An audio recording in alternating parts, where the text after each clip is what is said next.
Assalamualaikum warahmatullahi wabarakatuh.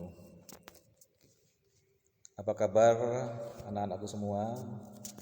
Semoga anak-anakku semua dalam keadaan sehat walafiat sehingga bisa mengikuti pembelajaran PPKN pada hari ini.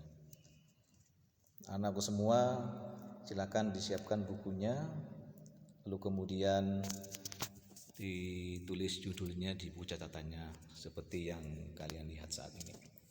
Yakni bab 4 dari KD 3.4 menganalisis ketentuan Undang-Undang Dasar Negara Republik Indonesia tahun 1945 yang mengatur tentang wilayah negara, warga negara dan penduduk, agama dan kepercayaan, serta pertahanan dan keamanan.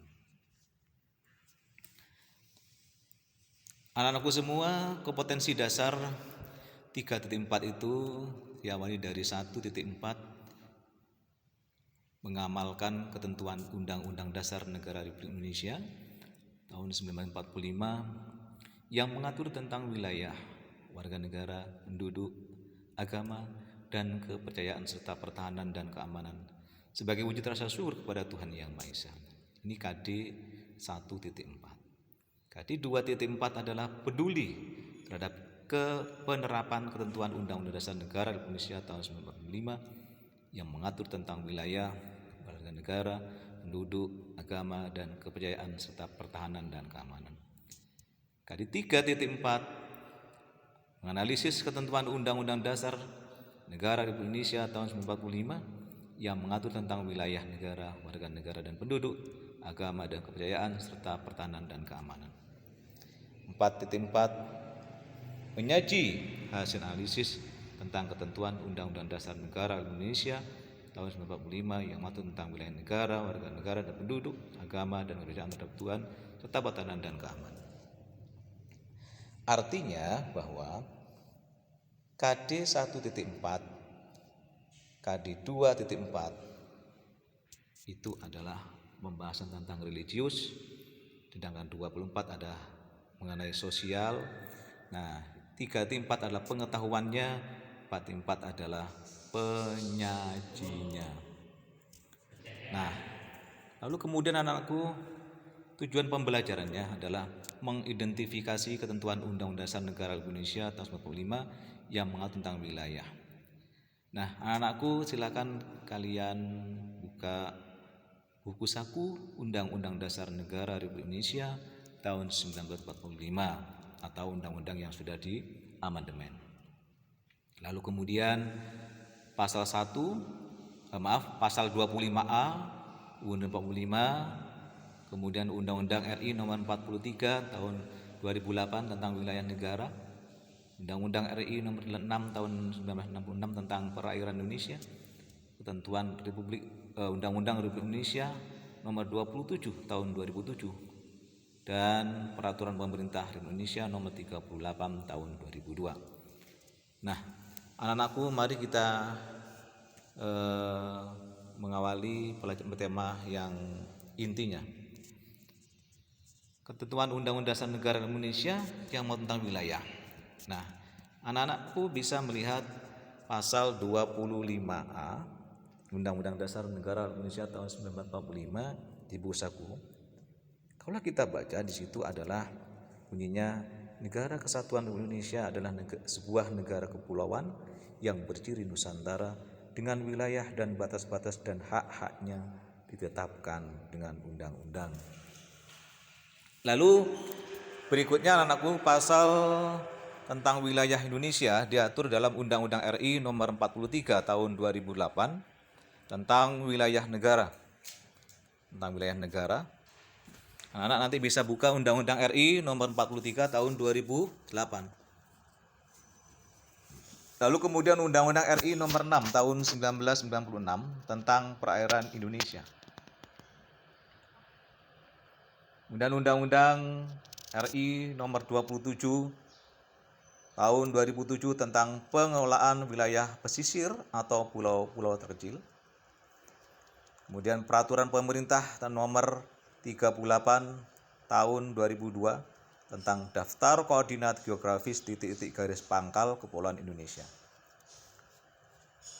Peraturan Menteri Dalam Negeri Nomor 39 Tahun 2008 tentang Pedoman Umum Pembakuan Nama Rupa Bumi.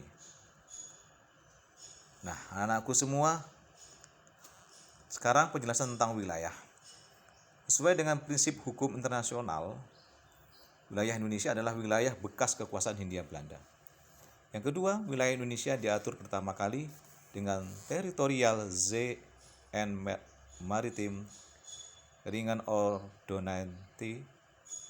Selanjutnya, seiring dengan perjalanan NKRI, pemerintah RI memperjuangkan konsepsi wawasan Nusantara mulai dari Deklarasi Juanda sebagai perundingan dengan negara tetangga, sampai pada akhirnya konsep negara kepulauan diterima dalam Konvensi Hukum Laut PBB tahun 1982.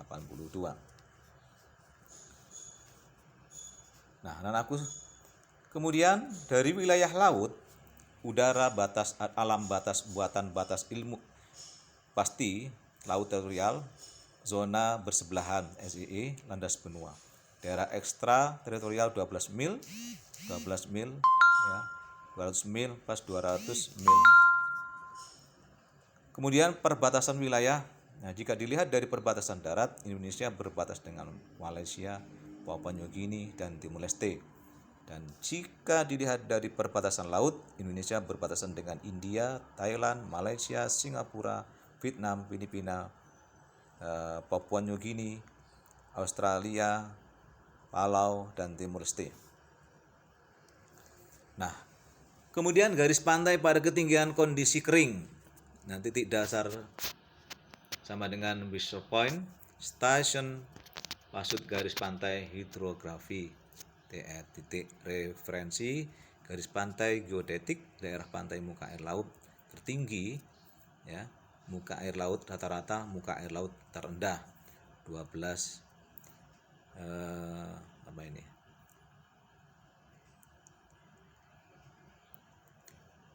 teritorial, zona tambahan 200 mil, zona ekonomi eksklusif. Nah, laut teritorial, laut yang terletak di sisi luar garis pangkal yang tidak melebihi lebar 12 mil laut dari garis pangkal. Kedaulatan penuh atau full sovereignty. Ketentuan ini dalam pasal 3 UNCLOS telah dianggap sebagai hukum kebiasaan internasional. Terdapat hak lintas damai, ya. Kemudian zona tambahan, zona di laut teritorial di mana suatu negara mempunyai kekuasaan terbatas untuk mencegah pelanggaran terhadap peraturan-peraturan bea cukai, fiskal, imigrasi, dan kesehatan. Lebar zona tambahan ini tidak boleh melebihi dari 24 mil laut diukur dari garis pangkal. Zona ekonomi eksklusif. Zona selebar 200 mil laut yang dihitung dari garis pangkal. Di zona tersebut terdapat hak berdaulat. Hak-hak tersebut adalah hak untuk eksplorasi dan pengelolaan sumber kekayaan alam, hayati maupun non-hayati, dari perairan di atas dasar laut dan daerah dasar laut dan tanah di bawahnya untuk kepentingan ekonomi. Landasan kontinental, yaitu landasan suatu negara pantai meliputi dasar laut dan tanah di bawahnya dari area di bawah permukaan laut yang terletak di luar laut teritorialnya sepanjang kelanjutan alamiah. Wilayah daratnya hingga pinggiran luar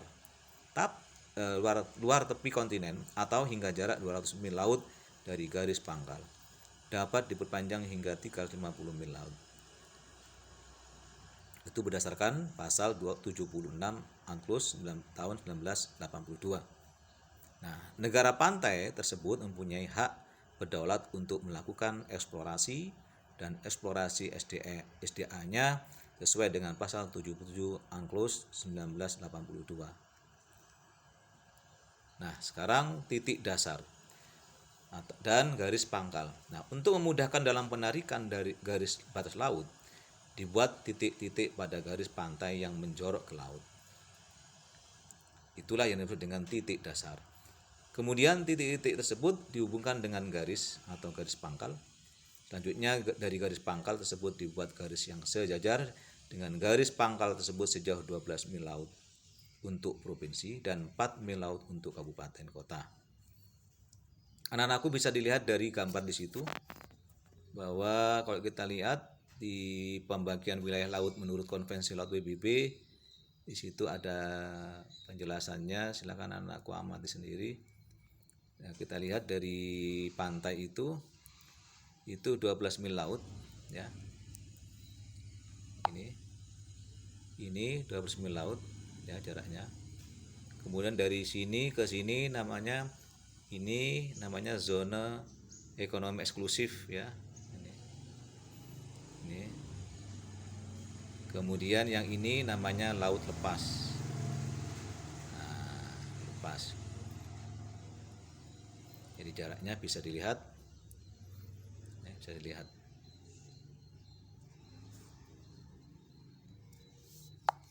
Lalu kemudian zona laut terotial, ini kan zona laut terotial di sini ya. Nah, sini, ini laut A dan B.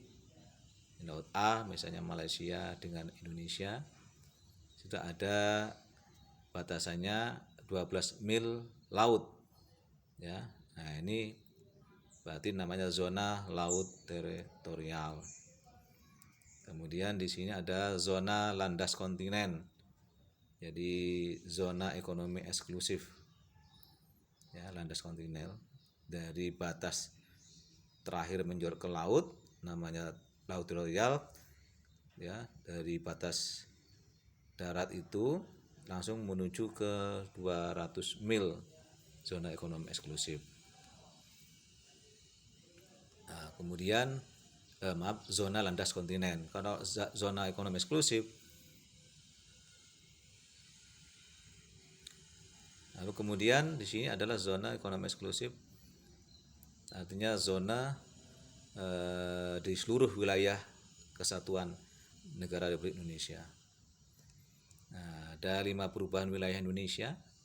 Sudah dapat kita lihat dari di Selat Riau, jadi ada di situ. Di sini ada satu, ya sini. Nah ini, nah di sini ada Selat Riau. Nah kita lihat di situ. Nah sini. Nah ini ya. Nah, Selat Riau di perbatasan ini dengan Malaysia, ya, kemudian dengan Singapura ya. Kemudian sini perbatasan Indonesia dengan Filipina. Ini juga ada yang disebut dengan perjanjian ZTE Indonesia dengan Filipina. Nah, nanti kalian bisa melihat lebih lengkapnya di video yang Bapak tayangkan. Demikian penjelasan dari saya pembelajaran hari ini. Anak bisa merangkum dan bisa melihat, mempelajari lagi di modul yang akan disampaikan di di e-learning sekolah. Anak-anak bisa mendownload dan membaca serta merangkumnya lebih baik lagi. Demikian pembelajaran kita pada PJJ PTM hari ini. Mudah-mudahan dapat kalian pahami dan tolong kalian catat, lalu kemudian pahami, kemudian minggu depan kalian akan mempresentasikan materi ini. Akhirnya kurang lebihnya mohon maaf. Wassalamualaikum warahmatullahi wabarakatuh.